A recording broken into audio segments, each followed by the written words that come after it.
Fast track 24 ஆண்டு அனுபவம், 24 நகரங்களில் 24 மணி நேரமும் உங்கள் சேவையில். உங்கள் ஆதரவிற்கு நன்றி. கிட்டத்தட்ட நாம் இந்த வாக்கு சதவீதம் 9 மணி வரைக்கும் வாக்குப்பதிவு சதவீதம் நாம் பார்க்கும் பொழுது மேற்கு மாவட்டங்களில் ஓரளவுக்கு அதிகமாகும். சராசரி 12.5% மேற்கு மாவட்டங்களில் கொஞ்சம் அதிகமாகும். தென் மாவட்டங்களில் கொஞ்சம் குறைவாகும். இருக்கிறதுலே குறைவாக சென்னை 3 தொகுதிகளும், சென்னை சுற்றியுள்ள 3 சென்னை அதை சுற்றியுள்ள தொகுதிகளும் குறைவாக இருக்குது. இந்த சூழ்நிலைக்கான காரணம் என்ன? இது மாதிரி தான் கடைசியாக முடிகிற ட்ரெண்டும் இருக்கும்னு எதிர்பார்க்குறீங்களா? இல்லை, குறிப்பாக பார்த்தீங்கன்னா இப்போ இருக்கிற ஓட்டு சதவீதம் குறைவு தான். இந்த ட்ரெண்டில் போச்சுன்னா குறைஞ்சது ஒரு 55% 60% வரைக்கும் பதிவாகக்கூட வாய்ப்பு இருக்குது. ஒட்டுமொத்த தமிழ்நாட்டுக்கு 60% வரைக்கும் தான் பதிவாகக்கூடிய வாய்ப்பு இருக்குதுன்னு நான் நினைக்கிறேன். ஆனால் குறிப்பாக பார்த்தீங்கன்னா நகர்ப்புறங்களில் மிக குறைவாக தான் வாக்குப்பதிவு நடைபெறுகிறது. ஆனால் என்ன ஒரு ஆச்சரியம்னா, இப்போ நீங்கள் சொன்னீங்க தேர்தல் பரப்புரை யுத்தி மாறி போயிடுச்சு. தெருமுனை கூட்டங்கள் கிடையாது, பதாகைகள் கிடையாது, போஸ்டர்கள் கிடையாது, சுவர் விளம்பரங்கள் பெரிதாக இல்லை. ஆனால் நம்ம எக்ஸ் வலைதளத்தில், ஃபேஸ்புக்கில், இன்ஸ்டாகிராமில் இதிலெல்லாம் நிறைய இருக்குது, ஆக்டிவாக இருக்கிறாங்கன்றது உண்மைதான். இவ்வளவு விஞ்ஞானம் வளர்ந்த உலகத்தில் ஏன் நம்மளால் கிட்டத்தட்ட சரிபாதி வாக்காளர்களை வாக்குச்சாவடிக்கு கொண்டு வர முடியவில்லை? இது ஒரு மிகப்பெரிய கேள்விக்குறி. எல்லா கட்சியும் இதில் குற்றம் சுமத்தணும். ஆண்ட கட்சி என்றாலும் ஆளுகிற கட்சி என்றாலும் இதில் குற்றம் சுமத்தணும். ஏனென்றால் அனைத்து கட்சிகளும் சேர்ந்து இந்த ஜனநாயக முறைப்படி அட்லீஸ்ட் ஒரு 90% வாக்குப்பதிவை ஏன் நிச்சயிக்க முடியவில்லை?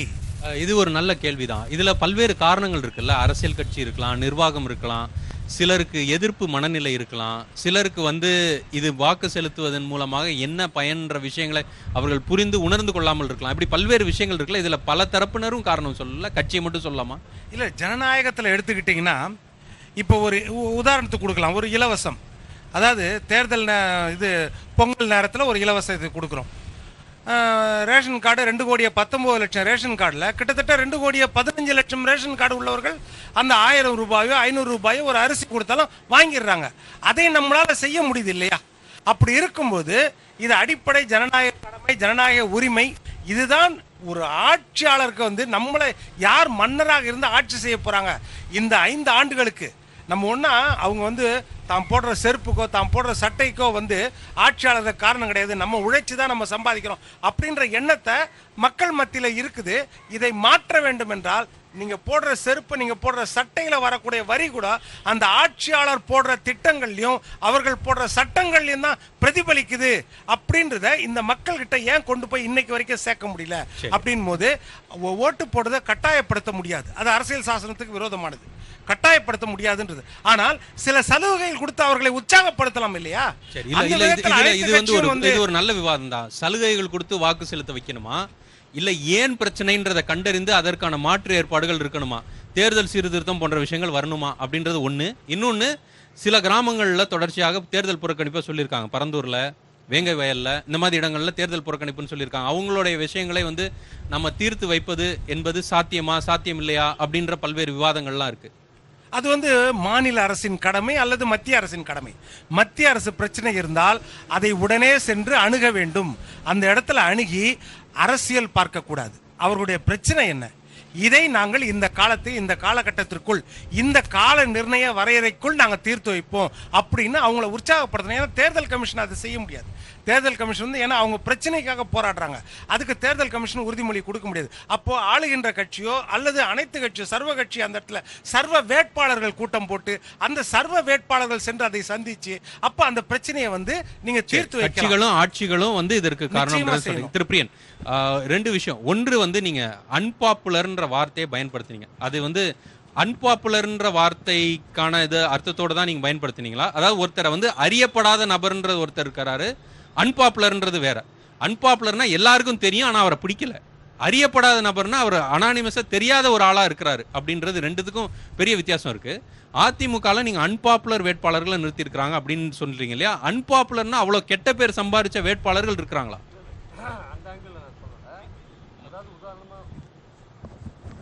அந்த ஆங்கிளில் நான் சொல்லலை. உதாரணமாக பார்த்தீங்கன்னா, ஒரு பசுபதினு ஒரு வேட்பாளர் இருக்க வச்சுக்கோங்க.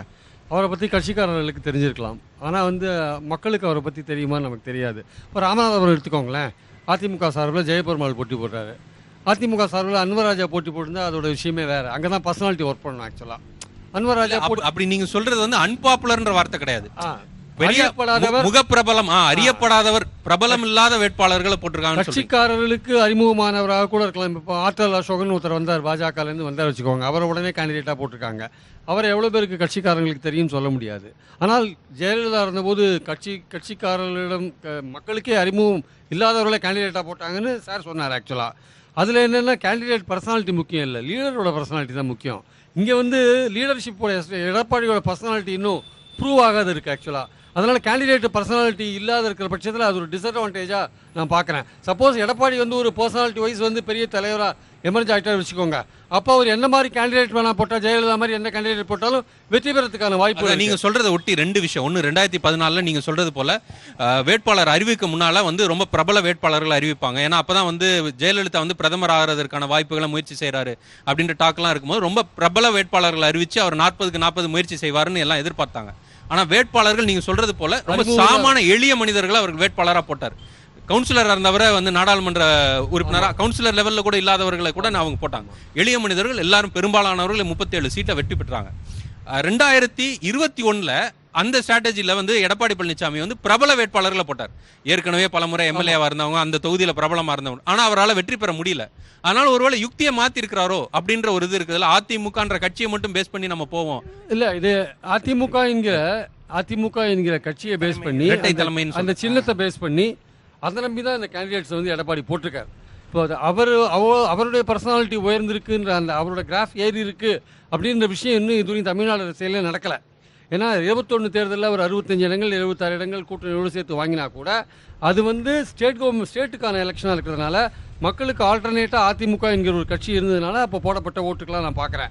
ஆனால் இந்த மாதிரியான பார்லிமெண்ட் எலெக்ஷன் வரும்போது ஒரு லீடர்ஷிப்போட பர்சனாலிட்டி ரொம்ப முக்கியம். ஜெயலலிதாவோ எம்ஜிஆரோ அந்த மாதிரி பர்சனாலிட்டி, இப்போ ஸ்டாலின் எமர்ஜ் ஆகிருக்கிற மாதிரி ஒரு லீடர்ஷிப் எமர்ஜ் ஆகணும். அது எப்போ எமர்ஜ் ஆகும்னா, நீங்கள் ஒரு அசம்பிளி எலெக்ஷனில் வின் பண்ணி ஒரு சீஃப் மினிஸ்டராக வர்றது, இல்லை ஒரு ராம்கி நீங்கள் தொடர்.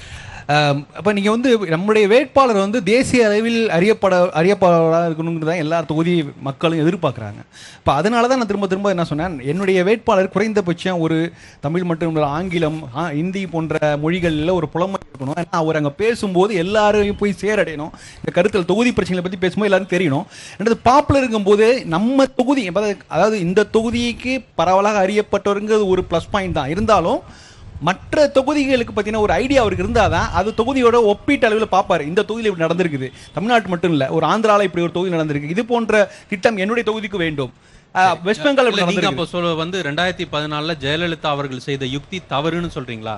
அவர் வந்து சாதாரண மனிதர்களையும் வந்து டெல்லிக்கு அனுப்பி அவர்களை வந்து கொண்டு போய் சென்றார் இல்லையா? அந்த மாதிரியான விஷயங்கள் தவறு அப்படின்னு சொல்றீங்களா? பேசுவோம். ராம்கி, அதாவது 2014 ஜெயலலிதாவோட யுக்தி வந்து சரியான்ற ஒரு கேள்வியை இல்லை, அது வந்து என்னென்னா, நீங்கள் வந்து ஒரு சாமானியர் தொண்டரை, அதாவது எந்த விதமான ஒரு பலம், ஒரு குடும்ப பின்னணியோ ஒரு சமூக பின்னணியோ ஒரு பணபலமோ இல்லாத ஒரு வேட்பாளரை அதிமுக வந்து ஒரு சாமானிய எளிய தொண்டரை அவருக்கு ஒரு வாய்ப்பை கொடுத்து பண்ணாங்க. அது ஒரு ஸ்ட்ராட்டஜி, நல்ல ஸ்ட்ராட்டஜி தான். அந்த கேண்டிடேட் ஒரு எஃபிஷியண்டான இவராக இருந்தால் ஒரு பிரச்சனையும் கிடையாது. நான் சொல்கிறேன், எம்பி கேண்டிடேட் அப்படிங்கிறது ரொம்ப கஷ்டம். அவங்களுடைய ரோல்ஸ் அண்ட் ரெஸ்பான்சிபிலிட்டிங்கிறது அது வந்து ஒரு டிஃபைன், அதாவது ரொம்ப இருக்கிறதுலே நீங்கள் மற்ற பிரதிநிதி பார்த்தீங்களா, உள்ளாட்சி பிரதிநிதியாகட்டும், சட்டமன்ற பிரதிநிதியாகட்டும், வேறு எந்த விதமான ரோல் ப்ளே பண்ணுறவங்களோட ஒரு கூடுதலான ஒரு பணி சுமை தான் சொல்லணும் ஆக்சுவலாக.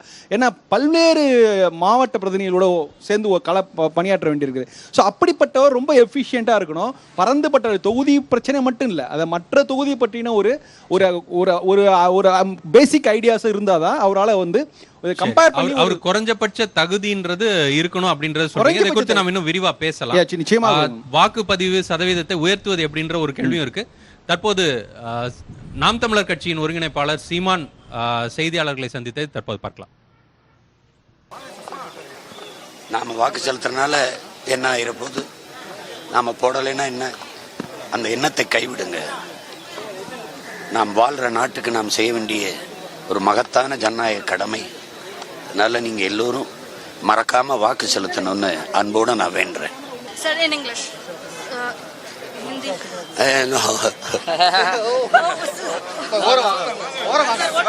So one single ID by then how much? ஆமா சொல்லுமா. Sir, English. So you have voted today. What is your expectation and what is your message?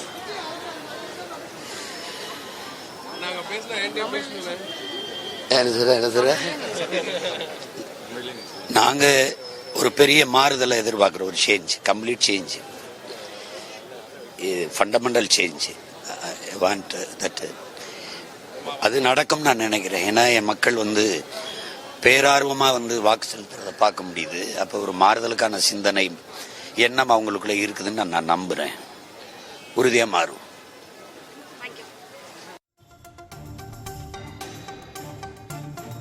நாம் தமிழர் கட்சியின் தலைமை ஒருங்கிணைப்பாளர் திரு சீமான் செய்தியாளர்களை சந்தித்ததை பார்த்தோம். நான் தொடர்ந்து பேசலாம். திரு பிரியன், வாக்கு சதவீதத்தை போலிங் பர்சன்டேஜை இன்க்ரீஸ் பண்ணுறதுக்கு என்ன காரணம், என்ன செய்யலாம்னு நினைக்கிறீங்க? இல்லை, முதல்ல வந்து கவர்மெண்ட் செய்கிறத விட வாக்காளர்கள் எண்ணிக்கிறது முதல்ல வந்து சுதந்திரம் பெற்ற போது 52 தேர்தலில் வந்து சின்னங்கள் வைத்ததுக்கு காரணமே வந்து படிப்பறிவு அவ்வளோவா இல்லாதனால தான் ஆக்சுவலாக. ஸோ அப்புறம் கொஞ்சம் கொஞ்சமாக லிட்ரஸி ரேட் ஏற நம்ம வந்து சின்னங்களை ஒழிச்சிருக்கணும் ஆக்சுவலாக. ஏன்னா லிட்ரஸி ரேட் ஏறிட்டே இருக்குது. சின்னங்களை வச்சு ஓட்டு போடுற விஷயங்களை எடுத்துகிட்டு நம்பர்ஸு இந்த மாதிரி பெயரை வச்சு ஓட்டு போடுறது, இல்லை கட்சியை வச்சு ஓட்டு போடுறது, அந்த மாதிரி விஷயங்களை கொண்டு வந்திருந்தால் ஓரளவுக்கு மக்களை வந்து இன்னும் கொஞ்சம் விழிப்புணர்வு உள்ளவர்களாக மாற்றிருக்கலாம். இன்னும் அந்த சின்னம் வச்சு இன்னும் மக்கள் அந்த பழைய முறையிலேயே வந்து அந்த அவங்க அந்த அந்த நினைப்புலேருந்து வெளியிலே வர முடியாதபடி இருக்காங்க. சின்னம் தான் ஒரு கட்சியோட ஐடென்டிஃபிகேஷன்ற மாதிரி அந்த விஷயத்தை முதல்ல மாற்றணும்னு நினைக்கலாம். ஆக்சுவலாக ஒரு லிட்ரஸி ரேட் இன்க்ரீஸ் ஆனதுக்கு அடையாளம் வந்து சின்னத்தை வச்சு ஓட்டு போடுற விஷயங்கள் இருக்காதுன்னு என்னோட அபிப்பிராயம். ரெண்டாவது, சின்னங்கள் வச்சு ஓட்டு போடலன்னா ஒருவேளை ராம்கே அவர்கள் சொல்றது போல வேட்பாளர் வந்து கட்சியின் பலத்தை வெட்டு மட்டும் வெற்றி பெற முடியாது, அவரோட சொந்த பலமும் இருக்கணும் அப்படின்ற ஒரு நிலைமை உருவாக்கணும். கண்டிப்பாக அவருடைய சொந்த. இப்போ அவர் சொன்ன ஒரு உதாரணம், முக்கியமான உதாரணம், மணிசங்கர் ஐயர் மயிலாடுதுறையில் போட்டி போட்ட போது மயிலாடுதுறையுடைய குரல் வந்து பார்லிமெண்ட்டில் ஒலிக்கும் என்று மக்கள் நம்பினார்கள் ஆக்சுவலாக வந்து. ஸோ அப்படி இருக்கும்பொழுது இன்னொன்று ஒரு முக்கியமான விஷயம் என்னன்னா, மக்களுக்கு இன்னொரு விழிப்புணர்வும் வர வேண்டிய அவசியம் இருக்குது. அரசாங்கம் தன்னுடைய கடமையை செய்யுது, 100% போலிங்காக எல்லாமே பண்ணுறாங்க. ஆனால் இன்னொரு விஷயம் என்னென்னா, இந்த மக்களுக்கு வந்து தெருவில் இருக்கிற சாக்கடை பிரச்சனை, குப்பை பிரச்சனை, இந்த பிரச்சனை அந்த பிரச்சனை, தெருவில் தெரியல, இந்த மாதிரி விஷயங்கள்லாம் இருக்குல்ல, இதுக்கும் எம்பிக்களுக்கும் எந்த சம்மந்தமும் கிடையாது. நீங்கள் வந்து எங்கள் தெருவில் தண்ணி வரல, எங்கள் தெருவில், இதுக்கு தான் உள்ளாட்சி தேர்தல் நடக்குது, உள்ளாட்சி பிரதிநிதிகள் இருக்காங்க. ஸோ ஒரு எம்எல்ஏக்கான ஒரு டிஃபைன்டு ரோல் ஒன்று இருக்குது, ஒரு கவுன்சிலருக்கான ஒரு ரோல் இருக்குது, ஒரு எம்பிக்களுக்கான ரோல். நீங்கள் சொன்ன மாதிரி ஒரு கொள்கை சார்ந்த ஒரு விஷயம். ஒரு ஊருக்கு வந்து ரயில்வே லைனை கொண்டு வரது ஒரு எம்பியால் முடியும், ஆனால் வந்து எம்எல்ஏவால் முடியாது. அது அவர் பண்ணலாம் ஆக்சுவலாக. நீங்கள் சொல்கிற மாதிரி கொள்கை சார்ந்த அந்த கட்சியை சார்ந்த கொள்கை சார்ந்த விஷயங்களை பார்லிமெண்ட்டில் பேசுகிறது இன்னொரு முக்கியமான விஷயம். இல்லை ஒரு போர்ட்டை உருவாக்குறது ஒரு ஊரில் வந்து, அப்புறம் வந்து இல்லை நெடுஞ்சாலையை கொண்டு வரது ஒரு ஊருக்கு, இந்த மாதிரி விஷயங்கள்லாம் நிறைய இருக்குது. ஸோ ஒரு எம்பியோட ரோல் என்னன்னு வந்து எக்ஸாக்டாக வந்து நம்ம மக்களுக்கே இன்னும் சரியாக விஷயம் புரியல. எங்கள் ஊருக்கு நீங்கள் வரவே இல்லை, எங்கள் வீட்டில் தனியே வரல அப்படின்னா அது வந்து கார்ப்பரேஷன் கவுன்சிலர் அல்லது லோக்கல் பாடி கவுன்சிலர் பார்க்க வேண்டியது. அந்த இடத்துல வந்து விழிப்புணர்வு மக்களுக்கு தேவையாக இருக்குது.